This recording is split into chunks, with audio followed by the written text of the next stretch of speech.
అకస్మాత్తుగా ఇంట్లో ఈ పక్షిని చూస్తే లక్ష్మీదేవి అనుగ్రహం డబ్బు. వాస్తు శాస్త్రాలో ఈ పక్షులు ఇంట్లో ఆకస్మికంగా కనిపించడం చాలా శుభప్రదంగా పరిగణించబడుతుంది. వాస్తవానికి వాస్తు శాస్త్ర ప్రకారం ఇక్కడ పేర్కొన్న పక్షులు అకస్మాత్తుగా ఇంటికి చేరుకుంటే అది లక్ష్మీదేవి యొక్క ప్రత్యేక ఆశీర్వాదాన్ని సూచిస్తుంది. ఒక వ్యక్తి యొక్క అదృష్టానికి కారణమయ్యే వాస్తు శాస్త్రంలో పేర్కొన్న ఈ అదృష్ట పక్షుల గురించి మనం తెలుసుకుందాం. అంతేకాకుండా ఆర్థిక ప్రయోజనాలను కూడా పొందుతారు. గుడ్లగూబను చూడటం. వాస్తు శాస్త్రం ప్రకారం గుడ్లగూబను చూడటం చాలా శుభప్రదంగా పరిగణించబడుతుంది.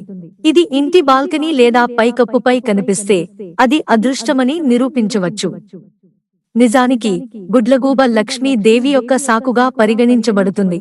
కాబట్టి గ్రంథాల ప్రకారం గుడ్లగూబను చూడటం కూడా ఆకస్మిక ధనలాభాన్ని సూచిస్తుంది. అంతేకాదు, గుడ్లగూబను చూడటం అంటే వ్యక్తి యొక్క పెండింగ్ వ్యవహారాలు ఇప్పుడు ముగింపునకు వస్తాయి. కాకి.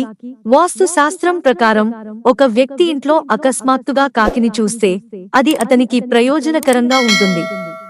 నిజానికి అకస్మాత్తుగా కాకిని చూడటం కూడా ఆర్థిక లాభాలను సూచిస్తుంది.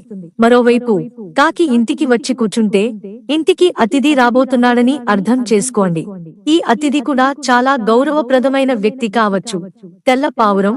వాస్తు శాస్త్రం ప్రకారం ఇంట్లో తెల్ల పావురాన్ని అకస్మాత్తుగా చూడటం చాలా శుభప్రదంగా పరిగణించబడుతుంది.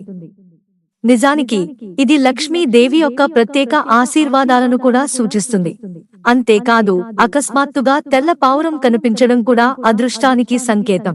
ఈ పక్షులు ఇంట్లో అకస్మాత్తుగా కనిపించినప్పుడల్లా లక్ష్మీదేవి యొక్క ప్రత్యేక ఆశీర్వాదాలు మీపై పడబోతున్నాయని తెలుసుకోండి.